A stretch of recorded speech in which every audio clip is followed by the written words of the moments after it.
mare meua, que els reis vinguen demà. L'any passat, quan me deixaren, què me deixaran enguany? En la carta sols demane que me deixen un cavall, com aquell que al fill del metge li deixaren l'any passat.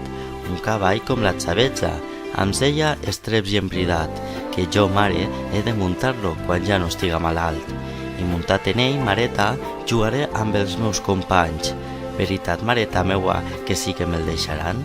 Per a que amb més gust me'l deixen, en la finestra has posat les dos sabates meues i en ella pa abundant? Aixina, el nen sospirava en son llitet de malalt, mentre plorava sa mare pensant en son desenganys.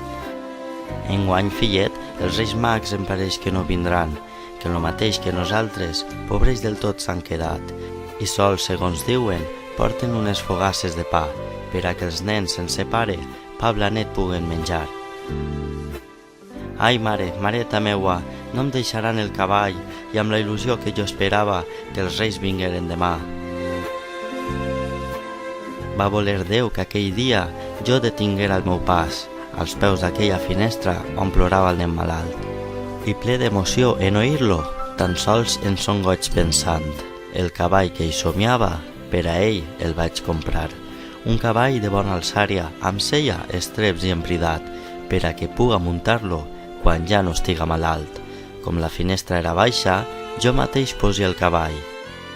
El miracle dels reis màgics, qui l'ha fet mai no sabran.